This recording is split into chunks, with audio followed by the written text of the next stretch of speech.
Hey there, horror fans, and welcome back to another episode of Curtis Review.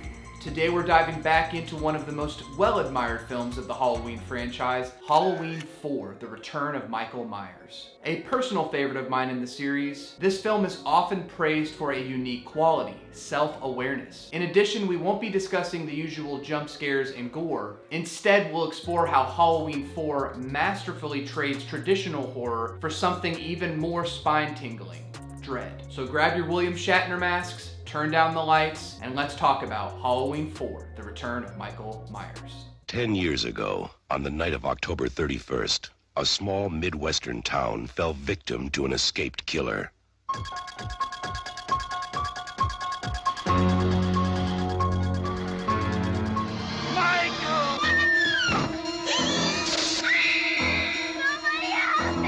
He's here to kill that little girl and anybody who gets in his way.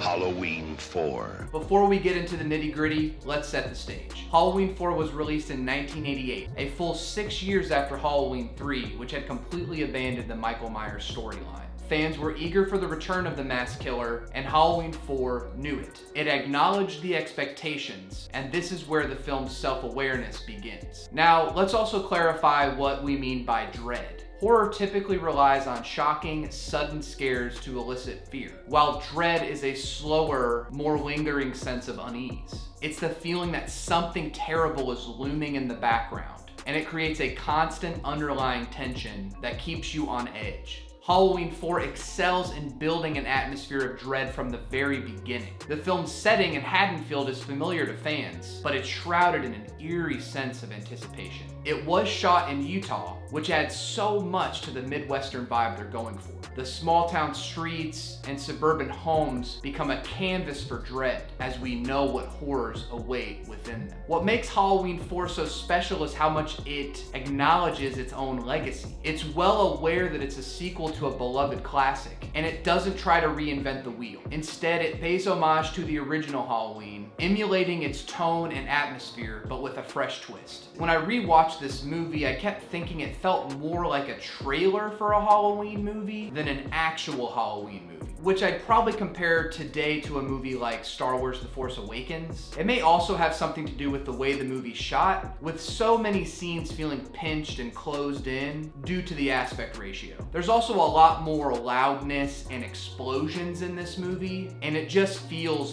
bigger production-wise. Every plot device in Halloween 4 is implemented as a way to get Michael closer to Haddonfield and thus to Jamie, and this includes stuff like donning his costume, where he finds the mechanic at the gas station and gets his iconic blue jumpsuit, as well as donning his lightsaber, which is akin to him finding his mask in the general store and running into Jamie. It feels less chaotic, more organized, which does add some appeal to Michael's character. He's more thorough, almost ephemeral, and ghoulish, and there's no humanity left in him. But Halloween 4 is no cheap carbon copy. Director Dwight Little did create something unique here, and it's worth being appreciated. There is some excellent direction going on, and even more interesting is the dynamics he builds upon, with the town of Haddonfield being just as crucial to Halloween as Michael Myers. I talk a lot on this channel about movies having a vibe or being vibey, and Halloween 4 excels in that quality in spades. From the opening credits and its sparse ambient sound design, utilizing wind,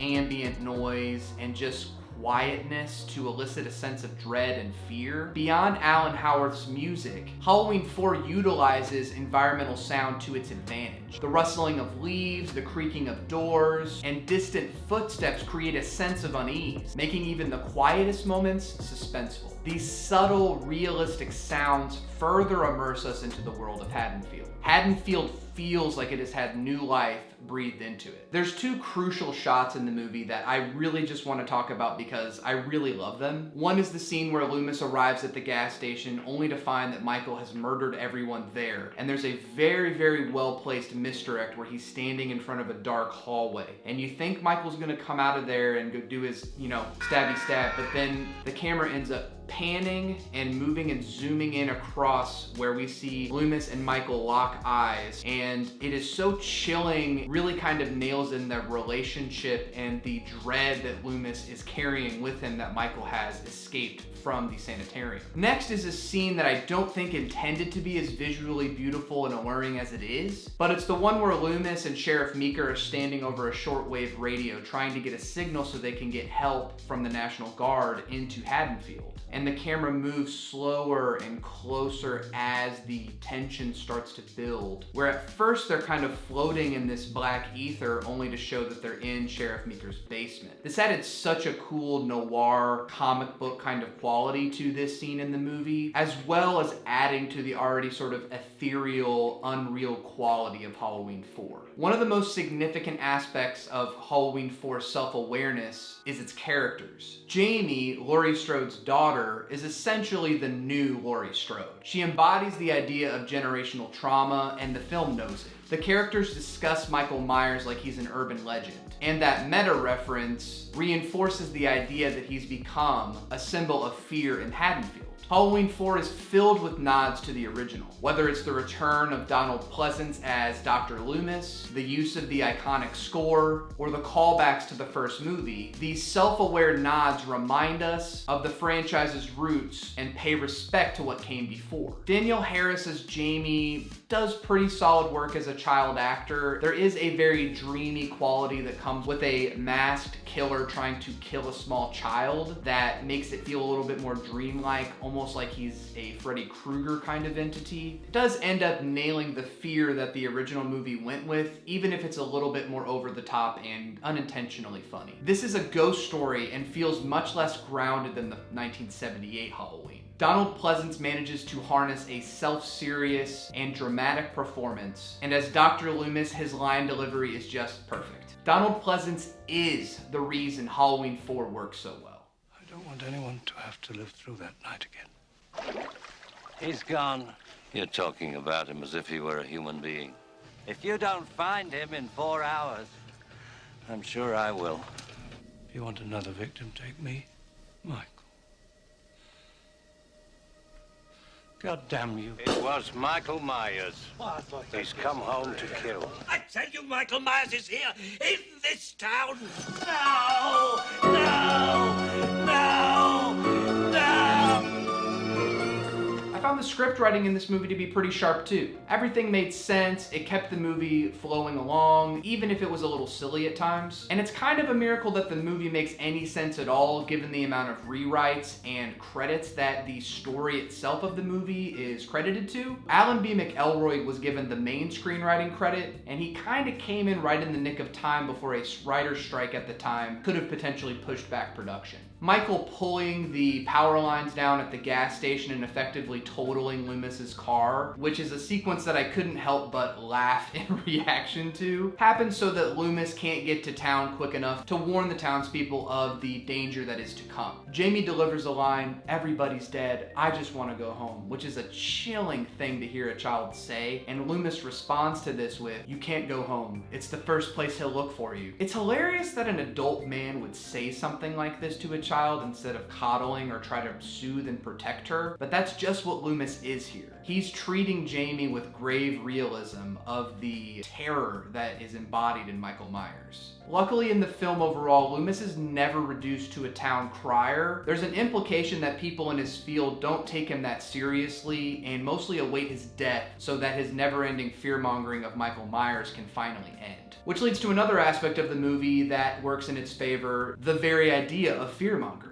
If it weren't for Loomis keeping the legend alive, there's an argument to be made that Michael loses all of his power entirely. When you stop fearing something, it no longer has control over you. You are free to move about peacefully and without danger of something overtly omnipotent like Michael Myers. With that being said, Loomis is the embodiment of Halloween 4 as an idea in film. That's because with his existence comes the idea that Michael is still something worth being taken seriously. which adds again to the self-awareness that the film carries throughout its runtime. Not only that, but Haddonfield, in reaction to Loomis and Michael, instantly shifts. A lot of the movie feels muted, dark, and scary. Townspeople react to Michael's return with terror and vitriol. They remember the atrocities he committed, and they will not stand to let it happen again. Haddonfield as a character, as well as the implied transformation and transmitting of evil from Michael to Jamie, is readily apparent as a theme in the newer Halloween trilogy directed by David Gordon Green. As a student of the Halloween franchise, I couldn't help but see the similarities Green's movies have with Halloween 4. And it makes sense watching this now why they decided to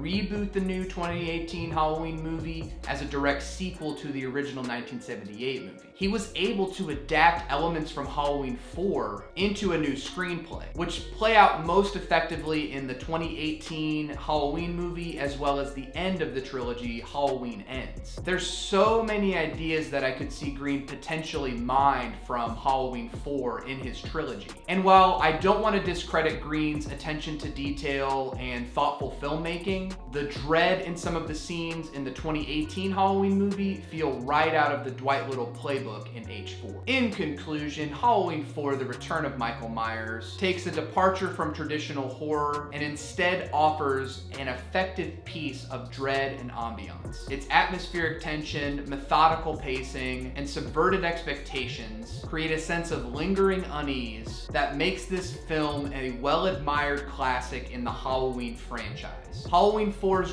greatest strength is in its self-awareness. It acknowledges the legacy of the franchise, the expectations of the audience, and the importance of honoring what made the original Halloween so special. It's a film that knows where it came from, and that's why it remains a standout entry in the series. What are your thoughts on Halloween 4's trade of horror for dread? Do you view it as self-aware, or is it just another piece of sequel bait garbage? Share your opinions in the comments below, and if you enjoyed this video, don't forget to like and subscribe for more in-depth horror discussions. I hope that your Halloween season has come to a satisfying conclusion, that you've indulged in plenty of candies and sweet treats. Thank you again for joining us, and until next time, peace. Oh my God. I got a text from Loomis? I thought he was dead. He said that evil's on its way and that I'll be next, that I'm the one, that I'll be in hell soon.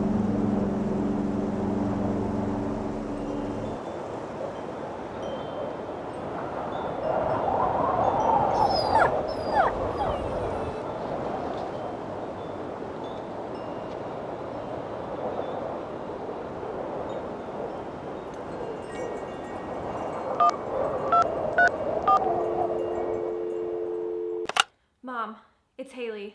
I can't talk long because, well, I'll tell you later, but Jake is acting really off.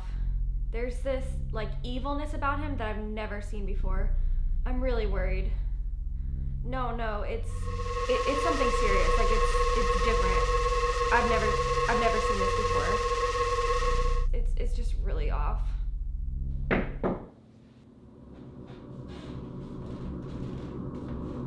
Hello? Jake?